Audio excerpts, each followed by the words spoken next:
All right. Happy Wednesday, everyone. I think that this will be a really good podcast, and hopefully we can explain this in a very well, like in a good way, because I do understand how this can get confusing, but I think that we hear all the time, like, well, I try to keep my heart rate in the fat burning zone, or I I'm afraid of carbs because I want to eat more fat so that I burn more fat. And so we're going to kind of clear up that conversation today, hopefully, and help people understand what it means to burn body fat versus oxidizing fat within the body, because there's a difference here. And we're going to try and keep it very high level, not too sciencey, but I'm sure a lot of people have heard, like, anyone say, well, on keto, you burn more fat. And so you should do keto because if you want to lose fat, you want to eat more fat. Not necessarily.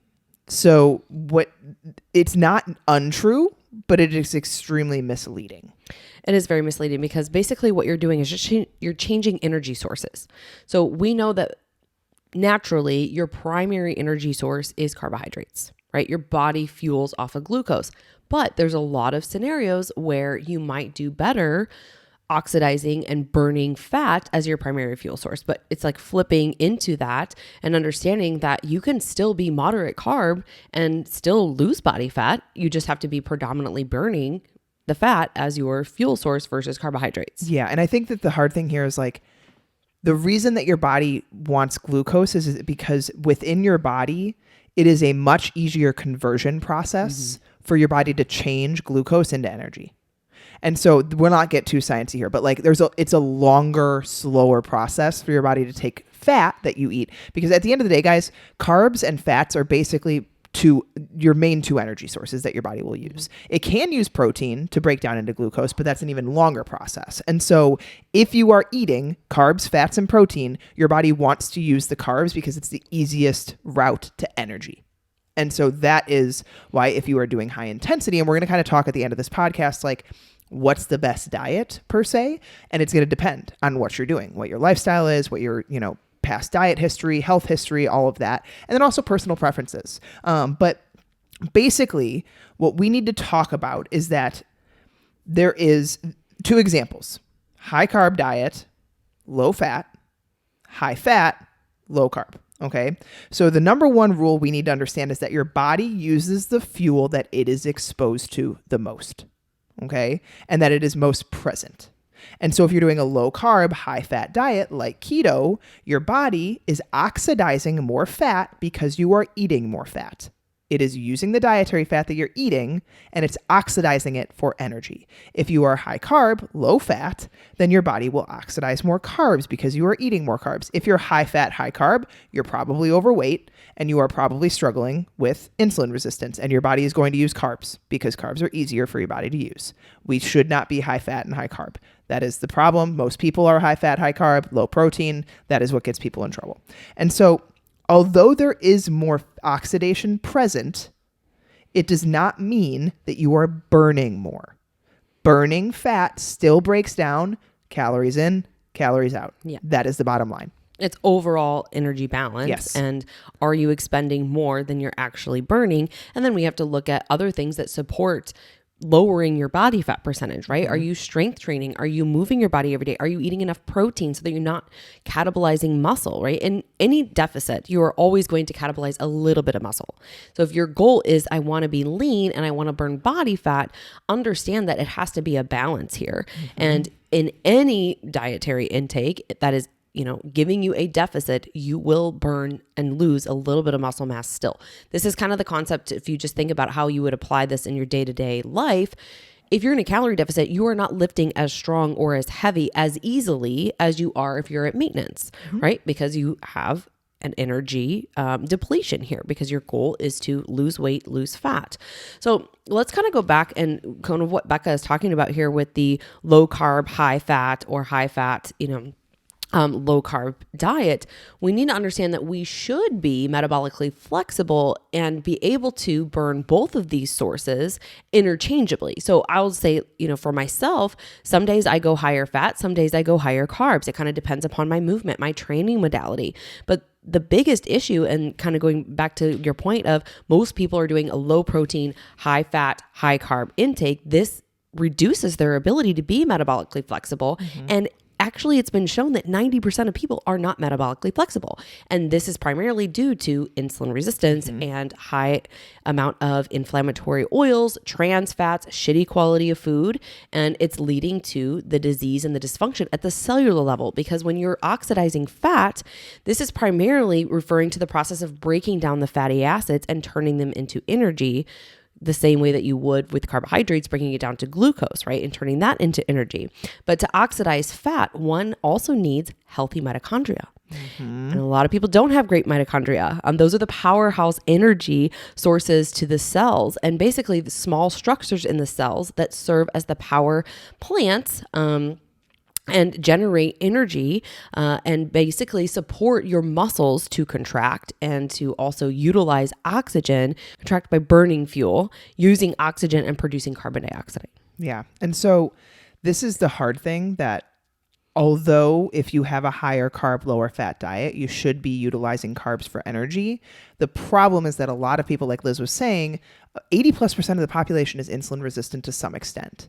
And what that means is that although you might not be diagnosed diabetic, you are probably heading that way if you struggle with losing weight. Like a lot of people that don't eat very much, but they eat a lot of carbs, don't see weight loss because their body has become insensitive to carbohydrates. And so when you consume these carbohydrates, you no longer are having the insulin response because we have gone through the process of insulin resistance happening. Your cells become resistant to taking in that energy source because it is overflowing. And so what happens with that, your body keeps accumulating fat stores. And so although we want to be metabolically flexible, a lot of people are not. And so usually if you're dealing with some level of insulin resistance, the majority of the population, and we're going to kind of expand on this a little bit at the end, is like the majority of the population should unless you are training with extreme high intensity, should probably be high protein, moderate carb, higher fat. That is what most people should probably eat like. Not many, females, unless again, you are training excessively, moving excessively, should be eating like north of 200 grams of carbs. It's just, we don't have the sensitivity within our cells anymore and within our body. And unless you're carrying a ton of muscle, your body's not going to utilize it. It is what it is. Like, and as much as I would love to say like food freedom and eat whatever you want, if you want to control your weight and you want to be healthy, you have to take these things into account. And so we come back to the question of like, okay, if I eat higher fat, my body's going to oxidize more fat. If I eat higher carb, my body will oxidize higher carb as long as there isn't like massive insulin resistance happening. How do I lose weight? How do I lose body fat? And this comes to body fat balance as an equation of fat storage minus oxidation. And so we've talked about the food you eat is what your body oxidizes for energy. If you are taking in more than you are burning, you will store body fat.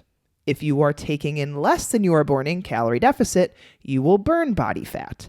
And so it comes back to the calorie balance. And that is the bottom line with all of this. And that's why it's hard to hear, guys. Like, unfortunately, if you are not losing weight, it is because you have not created a calorie deficit sustainably, consistently for long enough, or you've been in far too long of a calorie deficit and now your body has adapted. Unfortunately, the longer and more often you spend in calorie deficits and restricted places, the better the body becomes at surviving in those restricted places. AKA, it's not going to burn body fat anymore.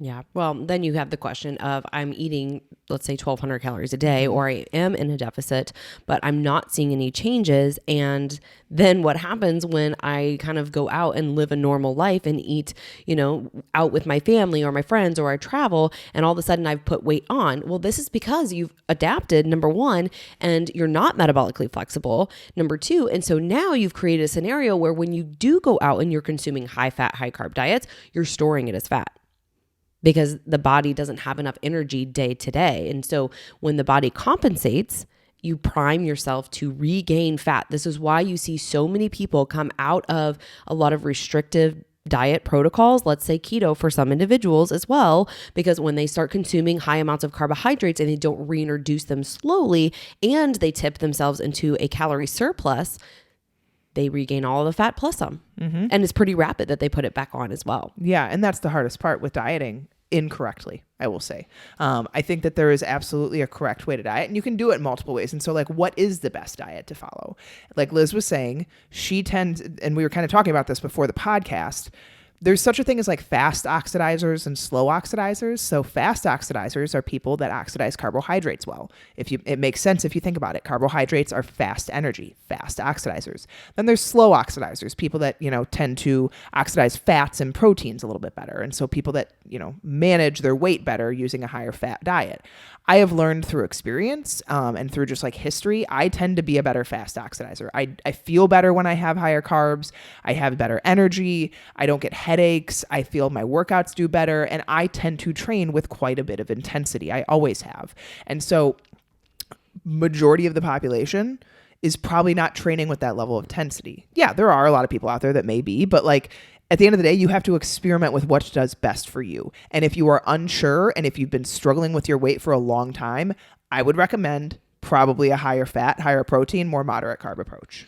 Yeah. And you can play around with this too. You can see what you feel good with. Becca was, saying before we started this podcast as well, like she's tried a lower carb approach before and it didn't work for her. I have tried a very high fat approach for me before. That didn't work for me because I need some carbohydrates for my training. But in general, I am the person that does better with higher protein, a little bit more fat than typical for somebody who is training, and a more moderate carbohydrate approach. So what does that look like for me? Well, day to day, I can range anywhere from 80 to 150 grams of carbohydrates, and vice versa. I'm ranging from anywhere from between 60 and 90 grams of fat. So those flip flop, but my protein always stays consistent. Mm-hmm. And I'm able to, I think, tolerate that 150 grams of carbohydrates, which right now is about 1 gram per pound of my body weight, and do well with it because I'm putting those days on my intense strength training days.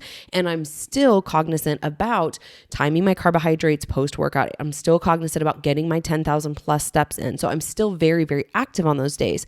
Days that I'm just walking or doing lists, and it's just, not getting my heart rate up. It's just generalized low intensity movement.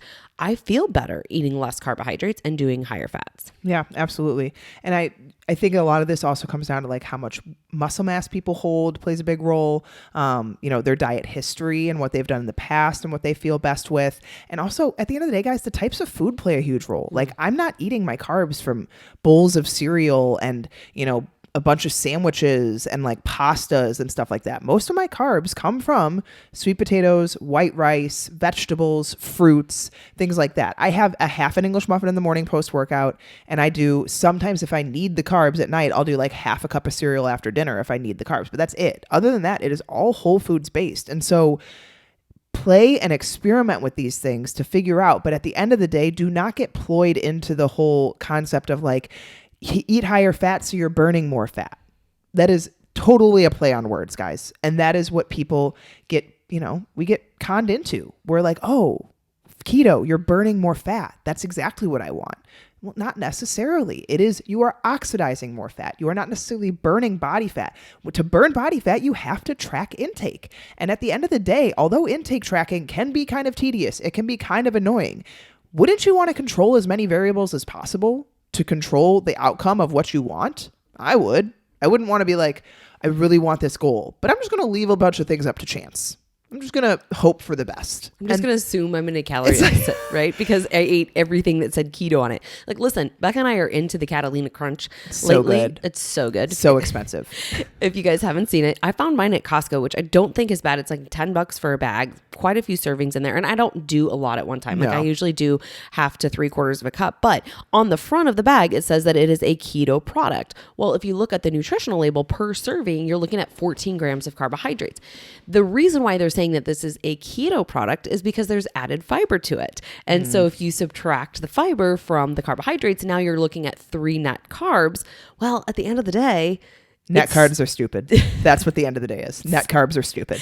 It's still carbohydrates that, you are consuming. And if you're trying to be really in full keto, you're looking at 20 to 30 grams or 5 to 10% of your overall intake from carbohydrates. And we do not believe that you should do this in a way that is, processed packaged food. We want you still to be doing, this is the biggest thing, and I've said this many times on the podcast, that I have with keto. My issue with it is most people turn to these processed packaged foods and they don't utilize green leafy vegetables like in the amount that you should. Like, really, if we want to optimize health and we want to be healthy, we should be eating a good amount of vegetables a day. Like, I'm going to say 6 to 8 cups kind of, is your optimal range if you're looking to support your mitochondria, if you're looking to get the antioxidants, the vitamins and the minerals and the nutrients from these foods. Now, that said, we recognize most people struggle to get 6 to 8 cups of vegetables in a day. And so there's other ways that you can kind of increase your nutrient availability. One of the things that I've done recently, because I burnt myself out on having so many vegetables at breakfast from my cut phase, I've just added my reds and my greens powder in, because that's helping me fill the gaps from what I'm not getting at my breakfast in terms of, vegetables. And I don't think they should be used as a replacement, but they can fill gaps, and they can, help people who just are not able to either tolerate digestively, that amount of fiber or that amount of vegetables in the day, or just have a busy lifestyle and don't, consume a lot of soups, salads, smoothies, stir fries, things like that. Yeah, absolutely. And so if you're working on like experimenting this with yourself, I would say baseline, most people should have 30% of their calories come from protein. Like if you are tracking calories, if you're trying to eat a certain amount, working off percentages here are going to probably be the easiest. And so I would say most people should probably be around 30 to 35% of their calories coming from protein, 30 to 35% of their calories coming from fats, and then the remainder coming from carbs. Maybe even some people like 40% coming from fats. And really, if you're not super active, guys, like we shared a data point on another podcast earlier in the week. I think it is the average person only gets about 4,000 steps a day.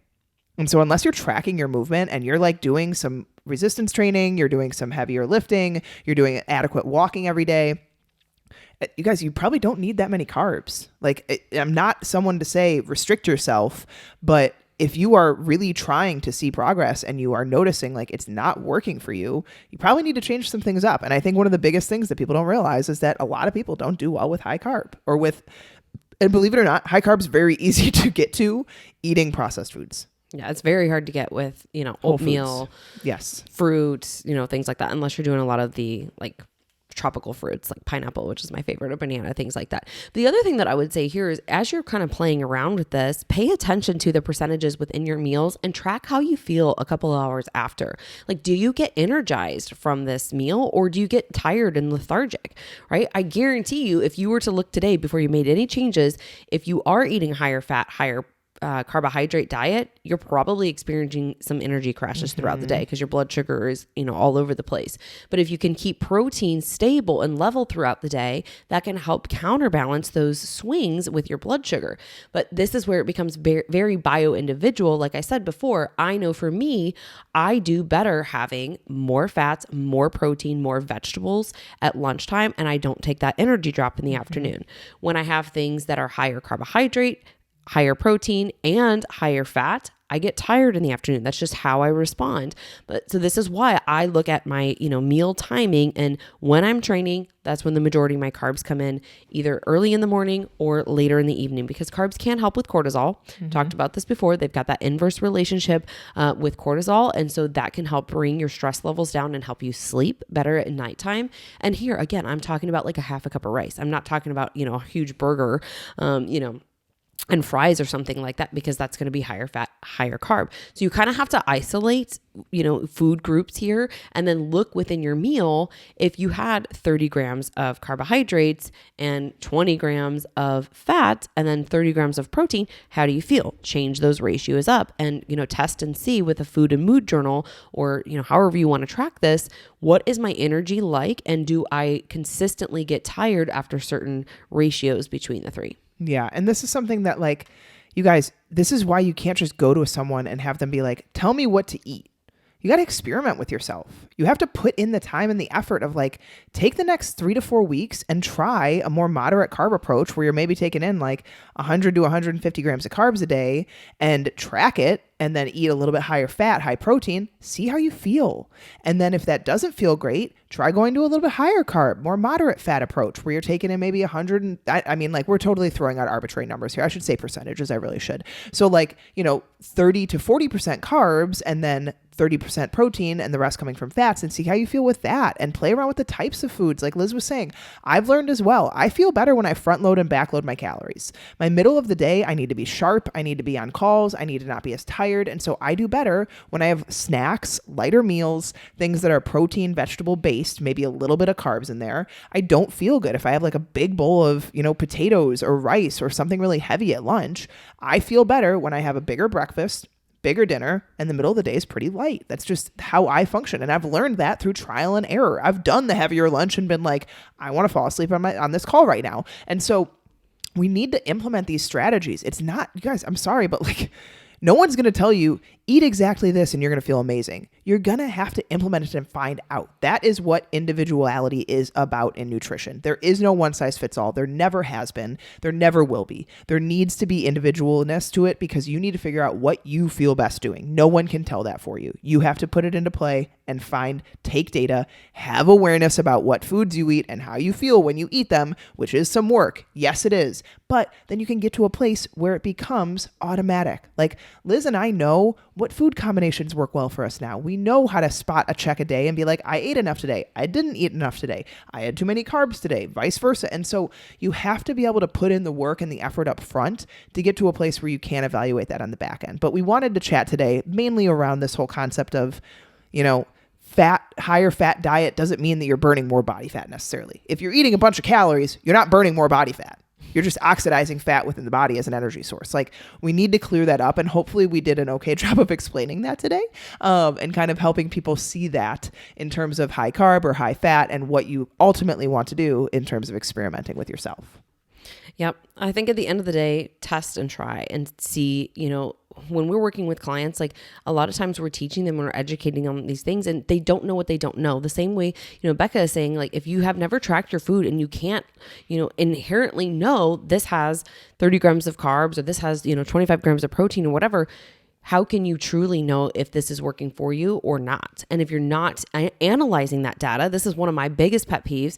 You've got to analyze the data. If you're tracking your food and you're not looking at the fluctuations and, kind of making correlations to your biofeedback, essentially you're kind of wasting your time. I mean, I think you need to understand what day to day looks like. And for females out there, track with your cycle too. Certain times of the month, the beginning half of your cycle, you probably feel a little bit better with a little more carbohydrates. The last half of the menstrual cycle in your luteal phase, you're probably going to feel a little bit better with higher fat as well. And so look and assess all of these different data points. And if you don't know how to do that, then hire somebody to help you, because at the end of the day, you don't know what you don't know. And we're always learning, we're always adapting, to understanding like how our environment, how our lifestyle, all of our food choices impact us as females, not just as small men, because we are so different. We are wired differently. Our hormones are different. And there's a lot of things that impact how things function at the cellular level. And that's kind of, what we wanted you guys to also take away from this is